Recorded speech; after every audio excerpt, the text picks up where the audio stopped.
हाँ जी, सही है।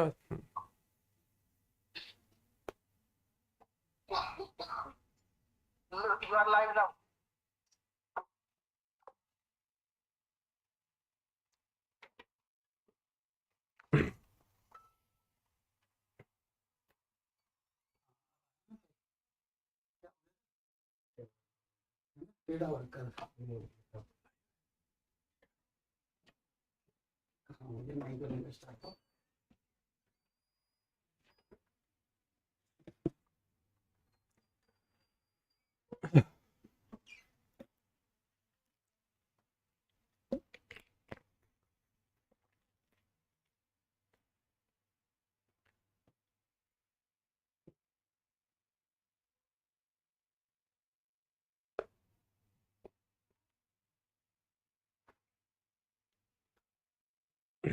So good morning everyone. My name is Lalit Soni and today in this live session we'll be discussing about Indian Express newspaper.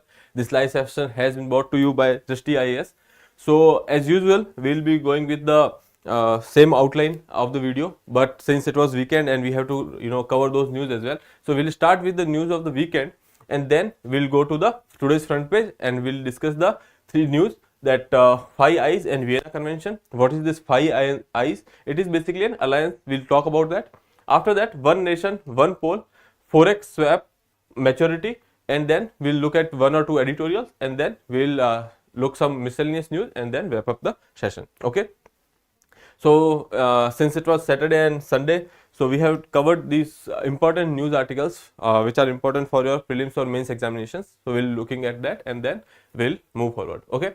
So from the weekend, US, UK back Canada on diplomatic presence, ask India to cooperate in Nizar's investigation. So basically, this Five Eyes alliance is nothing but the grouping of five countries. These countries include US, UK, Canada, Australia and New Zealand. Okay, so these five countries basically work together on sharing intelligence, etc.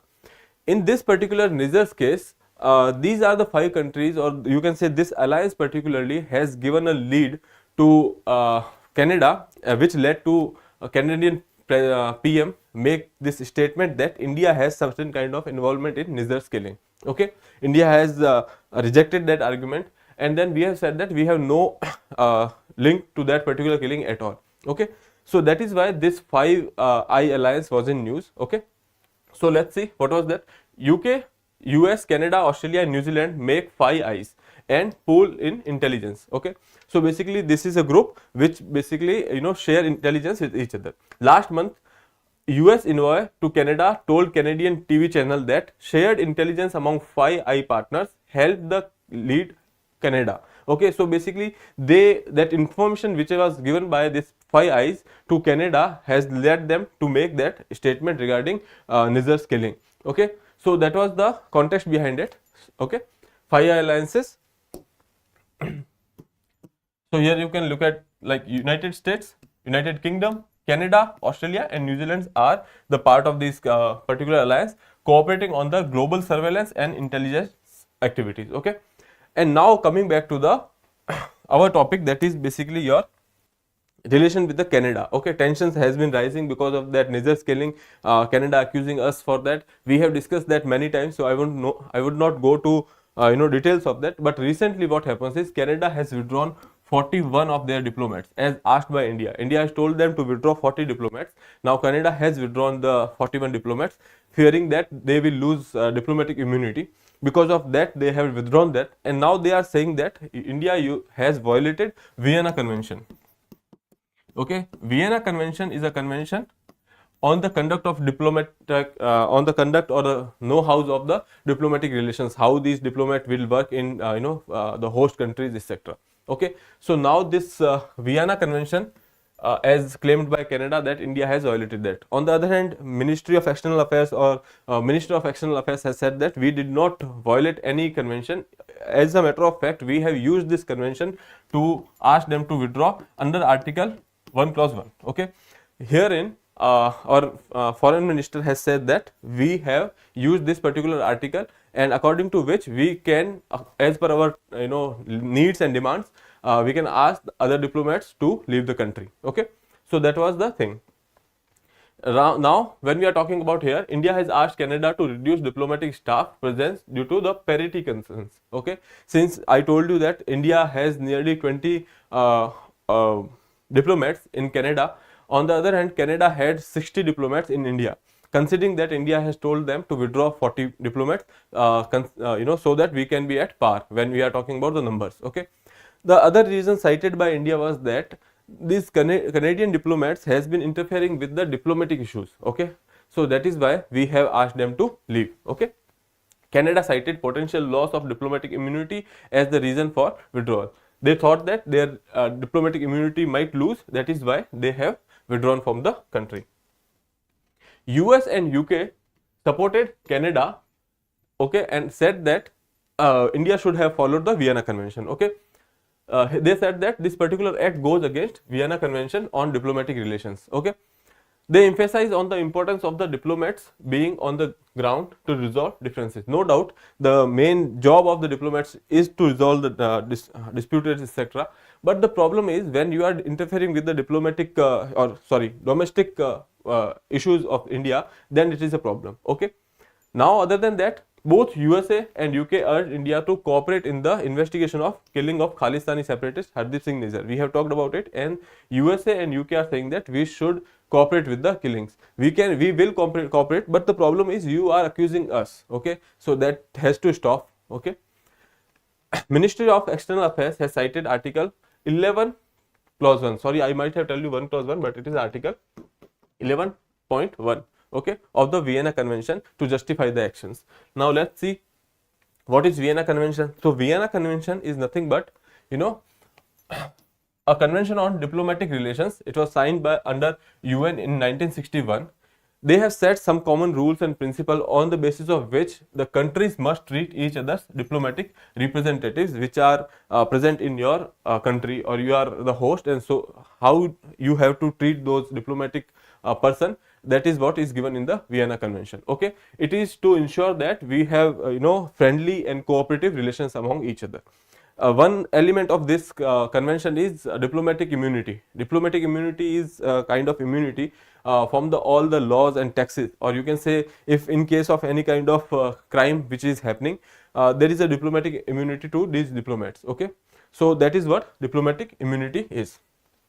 It is a privilege of exemption from certain laws and taxes granted to diplomats by the country in which they are posted. Okay, so this is your Vienna Convention. Article 11.1 of Vienna Convention permits host country to limit mission size based on the local condition and needs. According to their local condition and needs, we can limit the mission size, or you can limit the diplomatic presence in your country. Okay, so basically this is all about Vienna Convention.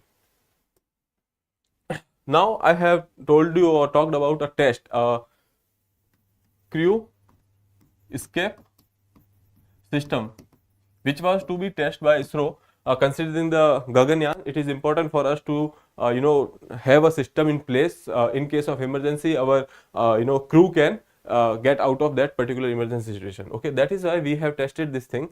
So the flight test vehicle abort mission was name given to it TV D1 mission. Okay, I have told you about the specifics of the missions, that a particular test vehicle, launch vehicle, will take them to a 17-kilometer altitude, and after that there will be a abort sign because of which the crew module will separate from the launch vehicle. Okay, so now this is the thing, we wanted to test it, and we have tested it successfully, though there was some ignition issue at the start of it, because of which there was a delay, but ultimately we have successfully tested this particular thing. Okay, Gaganyaan aims to send humans into space on low Earth orbit, LEO, of around 400 kilometers. Okay, in 3 days, and bring them back safely to the Earth. Okay, this is the aim of the Gaganyaan mission.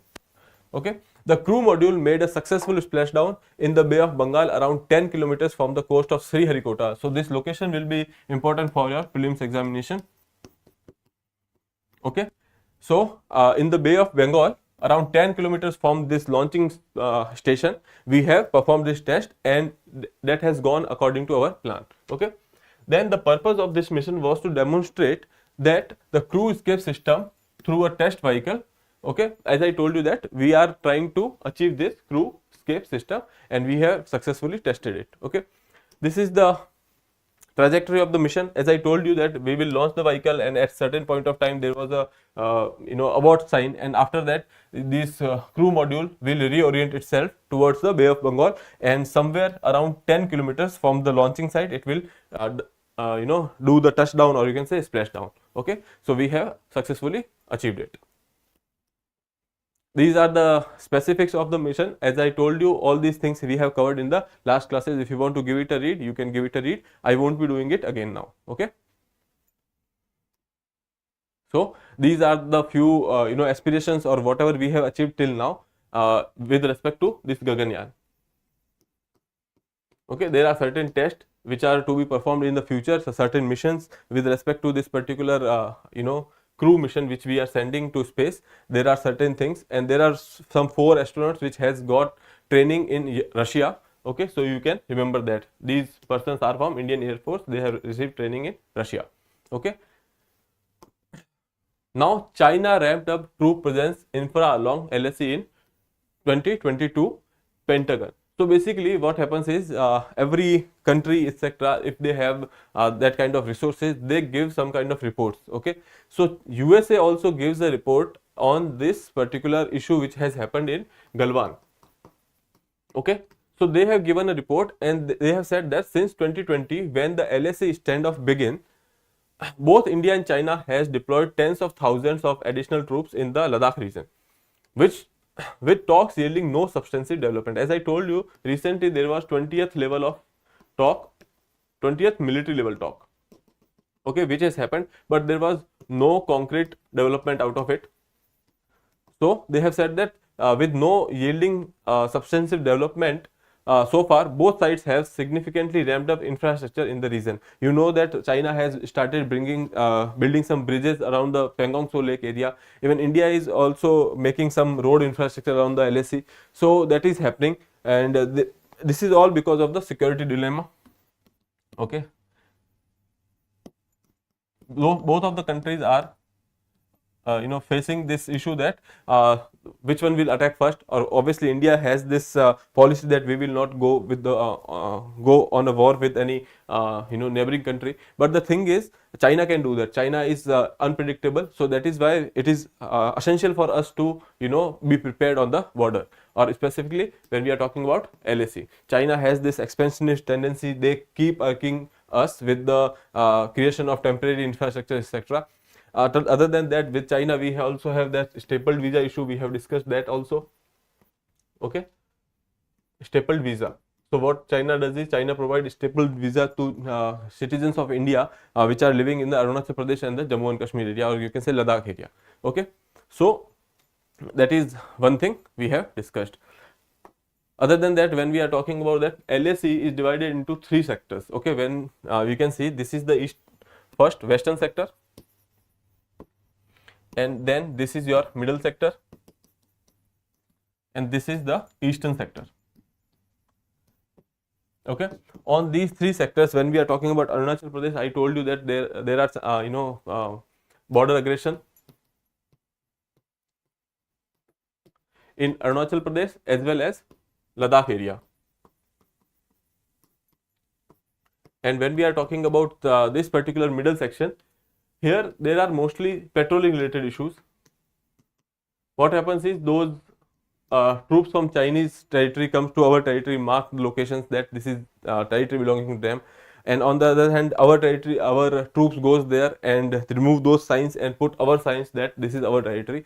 That is because there are no border demarcation which is specific. Okay, that is why this is these petroleum related issues happens here. These areas are not much in news because these are habitable areas. There is a population living here. Okay, so population identifies themselves as Indians. So that is why these areas are not very much in conflict, but these are some, you can say, remote areas. There are very less people living here. When we are talking about Arunachal Pradesh, these are hilly areas.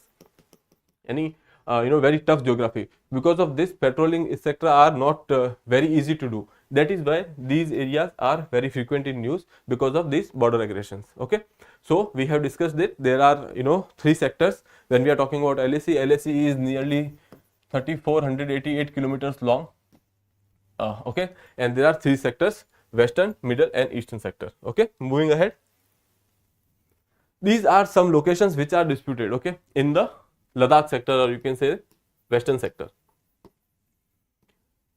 See, this is Galwan, this is your hot spring area, Pangong Tso Lake area, this Demchok, and then there is this Despang Plains.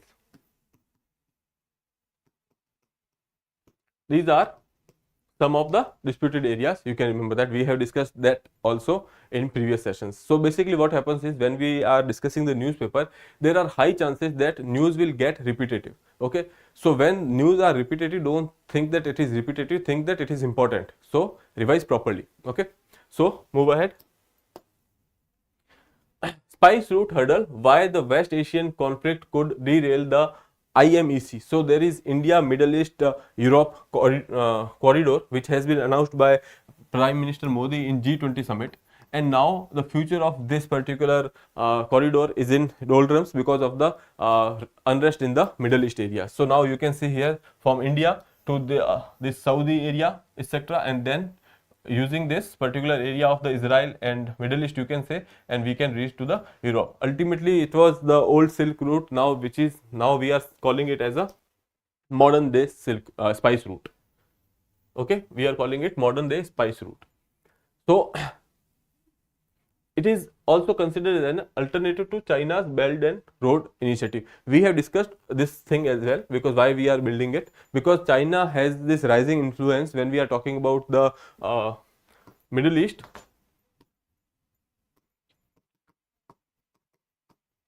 As well as the areas around you know, Indo-Pacific, you can say. So we are trying to check the China's sphere of influence, because of which we are creating this alternate infrastructure. When we are talking about we, what I mean is India, USA, all those countries which have similar interest when we are talking about China. Okay, so this is considered as an alternative to Belt and Road Initiative of China. Okay, recently there was this BRI summit that happened. Okay, now it aims to establish a cost-effective cross-border transit network, okay, connecting India, UAE, Saudi Arabia, Jordan, Israel and Europe. Okay, we have discussed this in the map. It comprises multiple corridors including railway and other infrastructure. When we talk about this, we can say that it is a multimodal project. Okay, rail plus road, with the goal of facilitating the transit of goods and services between India and Europe. Okay, what is important for you to is recognize that we call it as modern spice route. Okay, so why is this project has the uncertain future? Because project must navigate the geopolitical complexities. Geopolitical complexities are basically your Middle East areas issue. Whatever issues are going on in Middle East, when we are talking about Israel, this Palestine, then we can say this Iran, all these countries have some kind of geopolitical tension, etc. going on. So because of which this project has to navigate all these geopolitical complexities involving the nations with diverse political dynamics and strategic interest, historical tensions. We have actually announced this particular aspirational project, but all these challenges are yet to navigate. Okay, we are not yet sure about all these things, and we can see the one example is this currently going this Israel-Hamas issues. Okay, the recent conflict Israel and the increased religion tensions have made the IMEC project even more complex. We have discussed all these things in our previous classes, but since this was article in the news specific, that's why we have covered it again. So now we will start with the today's front paper or today's newspaper.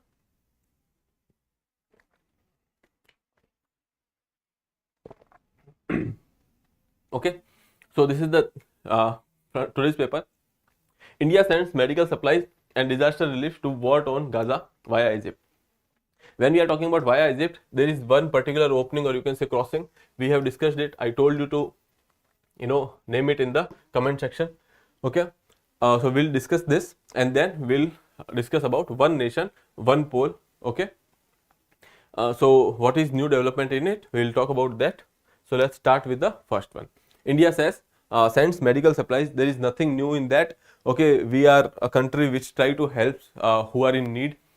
So now India has sent these supplies, okay, through the Egyptian route. Okay, why Egyptian route? Because I have told you that there is only one crossing which allows it to enter from Gaza Strip sides. Okay, so there is nothing else important from this particular article. Only thing is you have to remember that there is this Rafah crossing. Okay, Rafah crossing. We will use this particular crossing to send this particular supplies to Gaza Strip. Okay, here you can see this is your Egypt and this is Sinai Peninsula, and in this Sinai Peninsula this is your Gaza Strip area, and here on the border Egypt and Gaza Strip there is this Rafah crossing. Okay, we will be using this Rafah crossing to send the supplies to Gaza Strip. So there is nothing much about this article. Then India sought diplomatic parity due to Canada's interference. Okay, Mr. Jaishankar has made this statement. We have talked about it in previous slides extensively. So here we have said that we have asked to withdraw the 40 diplomats because they were interfering with our domestic affairs. Okay, that is why we have asked them to withdraw. Second thing was, first is interference, and second thing was what do you call it? Reciprocity. Okay, since we have only 20 diplomats, they have 60 diplomats, so we asked them to withdraw the remaining 40 diplomats. Okay, so that is the principle of reciprocity, and there is the Vienna Convention. Okay, and we said that we have done it in lines with the Vienna Convention's article 11.1. Okay, so that is about this article. One nation, one poll. EC says it need up to a year's time for manufacturing of EVMs. Okay, so now when we are talking about one nation, one poll, so this is the idea which include that we will go for the Lok Sabha and all the legislative assemblies of the state election in one go. Okay, so that we don't have to spend so much of the logistics again and again, so much of the money again and again, and more important is time. When a country is always in the mood of elections, there are chances that all the political leaders are involved in the elections, etc. But because of which the developmental issues takes a back seat.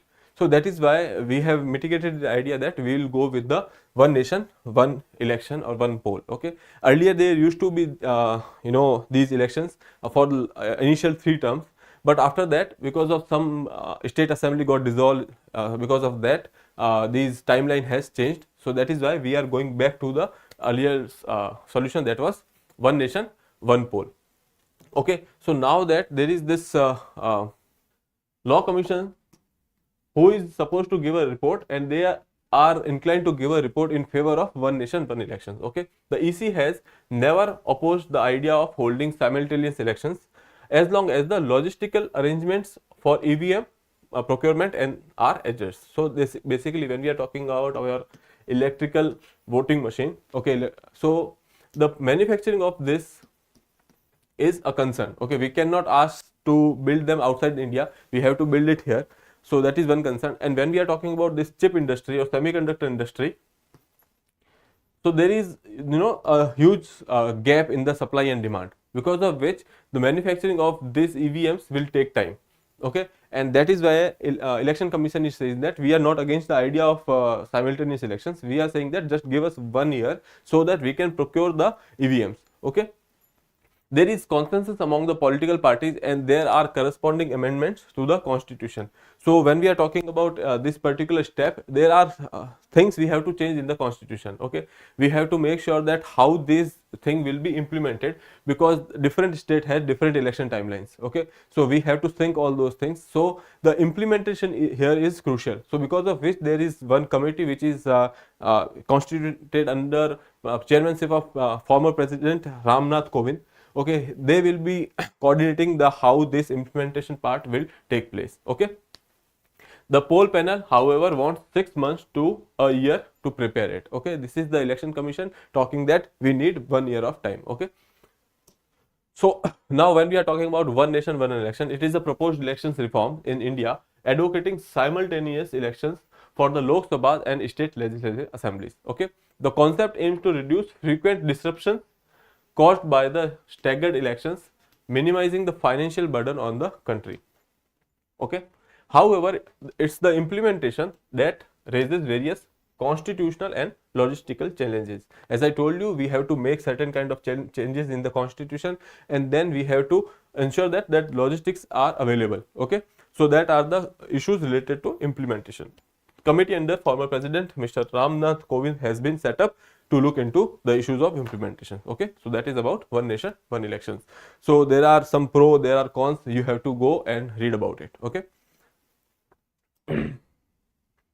Nawaz has many hoops to jump, takes leap with the signal to India in first speed. So basically the former Pakistan PM who was living in UK, now back to Pakistan, and there are chances that he will be running for the prime ministership again. So he has addressed the rally and he said that now he is willing to make some changes when we are talking about India and Pakistan relationship. He is kind of hopeful. He is saying that we have to reorient Pakistan's you can say discourse when we are talking about India. He wants to say we have to change the diplomatic discourse when we see at India. Okay, now we have to talk about economic development and not the geopolitical situation, which we might not, he himself is saying that it is very ambitious. Okay, so basically they are saying that the time has come for Pakistan to focus on economic development rather than pursue unreasonable geopolitical ambitions. Now finally they have arrived at their place. Finally, one new factor is the positive role of Gulf countries. Okay, so when we are talking about India-Pakistan relations, we know that there are certain setbacks which has happened in the past. Now they are talking about setting a different discourse. Okay, so what are the things which are in which will play a positive role? Okay, so now they are wanting a renewed engagement, and they are saying that we want the High Commission to set up again there. Okay, second is the positive role of Gulf countries. When we are talking about Gulf countries, we have good relations with the Gulf countries and Pakistan has good relations with them. Okay, Gulf countries has always come to save Pakistan whenever there was a economic crisis. Okay, so now Pakistan might utilize or you can say capitalize these Gulf countries to start a peace process with India. Okay, so there is a positive role of Gulf countries when we are talking about economic reforms in Pakistan and the peace process with India. Okay. So that's about it in this particular article. Okay, there is nothing new about it or nothing important from this article, but for mains point of view, you can quote something like this terms like reoriented Pakistan's domestic discourse when we are talking about India. So terms like this will fetch you some extra marks. Okay, then to release 40,000 crore of rupees liquidity into banking system. So there was this forex swapping a year again when there was this crisis in Ukraine and Russia. Because of this, rupee was getting depreciated, or because of which rupee needed some kind of help from the RBI. Okay, hold on a second.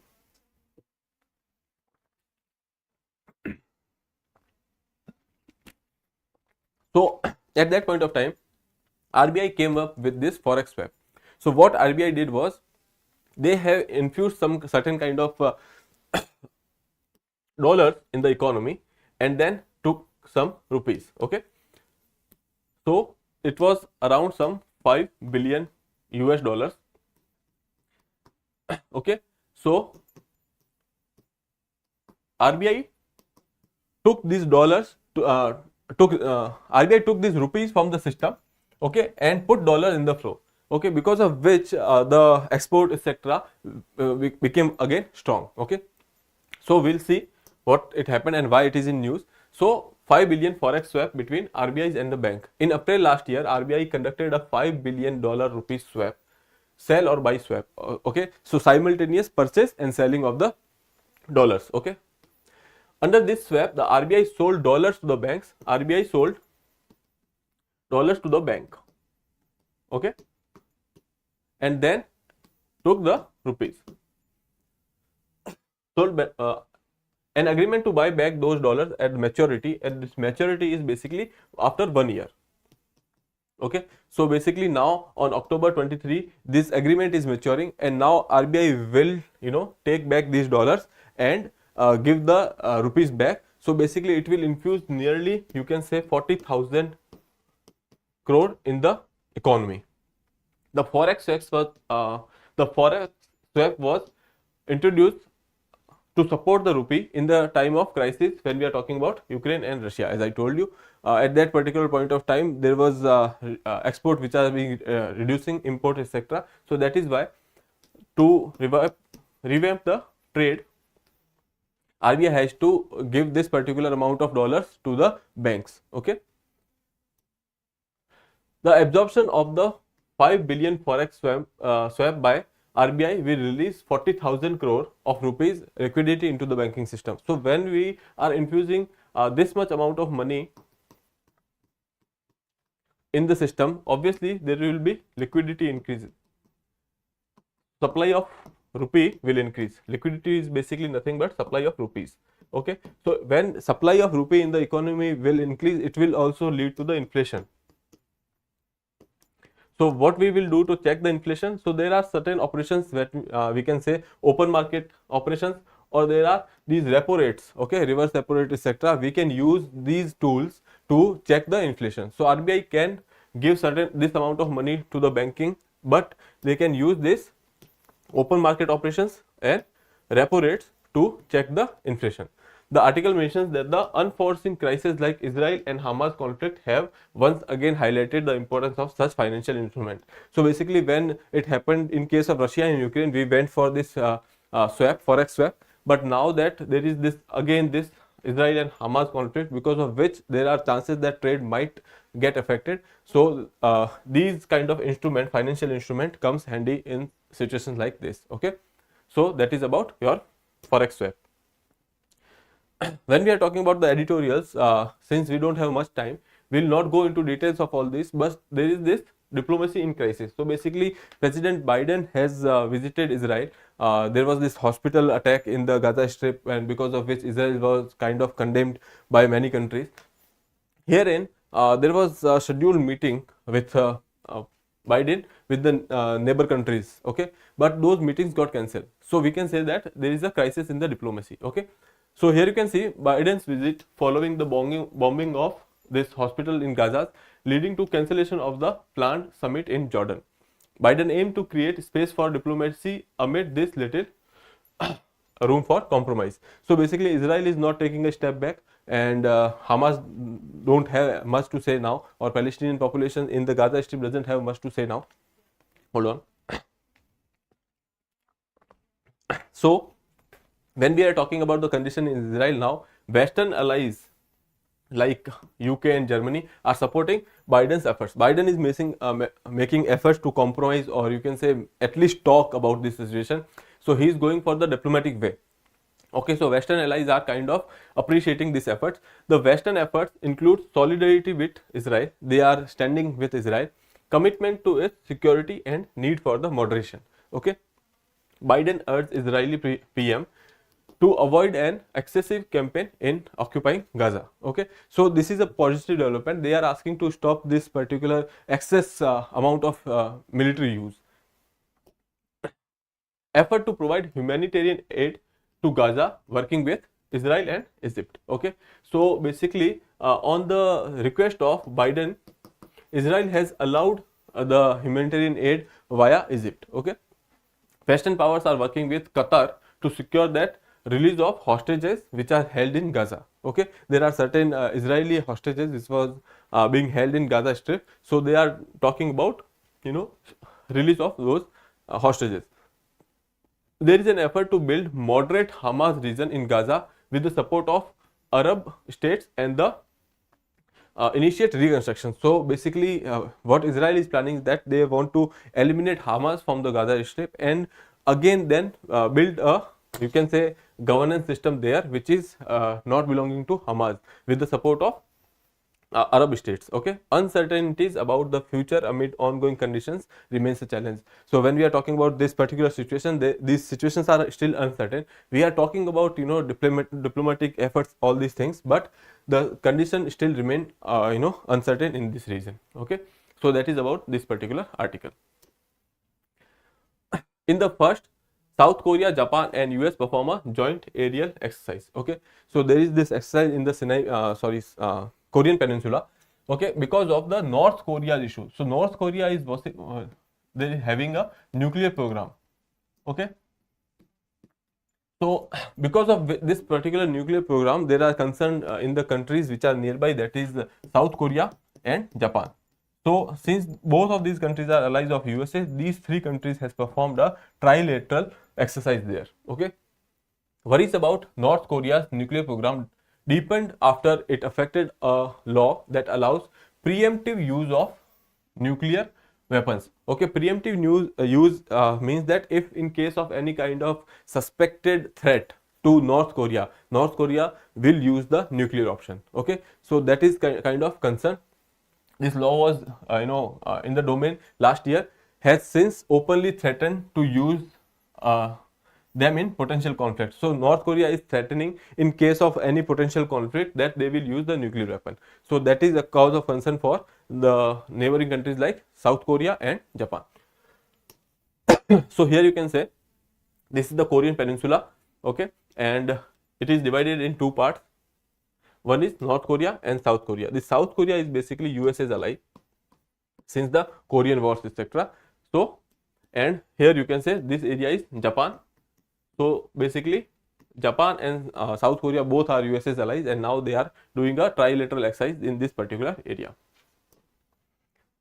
China and Philippines trade charges on crash in South China Sea. So in South China Sea there is this issue which is belonging to certain islands. Okay, there is this exclusive economic zone, you must have heard of this. So these countries are basically fighting for their rights in the exclusive economic zone, and China is claiming that all the area in the South China Sea is belonging to them. So because of that there are concerns. This news is not important, but what important is the context. Okay, Beijing claims sovereignty over almost entire South China Sea, including the parts of exclusive economic zones of Brunei, Indonesia, Malaysia, the Philippines and Vietnam. So all these countries are having some kind of issues with the China. Okay, because China is kind of claiming their rights on the sovereign territories of these countries as well, or you can say the exclusive economic zone of these countries as well. Okay, the Permanent Court of Arbitration in 2016 said that China's claims had no legal basis. Even after the judgment of this particular court, China is not taking a step back. Okay, so here you can see this is the South China Sea. Okay, so when we are talking about a recent incident that has happened in the this Spratly Island area. Okay, and there are these Paracel Islands. Okay, Macclesfield Bank, Scarborough Shoal, all these things are disputed. When we are talking about Senkaku Island, it is disputed between China and Japan. When we are talking about this Parley Island, it is basically disputed between Philippines and China. When we are talking about this Paracel Island, this is also disputed between Philippines and China. So basically these all islands, see, you can see that there are many exclusive economic zones of different countries are basically coinciding here. So that is why there is this issue. You have to remember the names of these islands in the South China Sea for your prelims and mains related examination. You can quote these islands in the examination for mains, and in prelims they can ask it directly. Okay. And then last slide would be a Mughal era tomb that served as a honeymoon paradise for Britishers. So basically this tomb, when we are talking about, this is also known as Dilkusha. Okay, so basically this is tomb of Muhammad Quli Khan. Muhammad Quli Khan was, you can say, a foster brother of Akbar. Akbar's you can say Daima, or the what do you call it, there was this lady who has did this bringing up of the Akbar. So her name was Mahamanga. So she had two kids. One was Kuli Khan and other was Agam Khan. Okay. So this is the tomb of this particular person, Kuli Khan. Okay. You can say he is Akbar's foster brother. Okay. So now he has, this was the tomb of this person. Now when Britishers came to India, they have used at their residences. Okay. So basically our Governor General that at that particular point of Sir Metcalfe, he has converted this particular place into his residence. And recently there was some kind of 6 structures in Mehroli area. They have been revamped. Okay. So that is why this particular structure was in news. There was another thing was in when there was this 1857's revolution. In that particular time, this particular place was occupied by the Bahadur Shah II. Okay, and he himself wanted to live here. So that is the place occupied by him. But again, he was captured and sent to Rangoon, and it came back to the British occupation. Okay, so that's all about it. So today's newspaper we have discussed. We'll see you in the next episode or next session. Till then, have a good day. Thank you.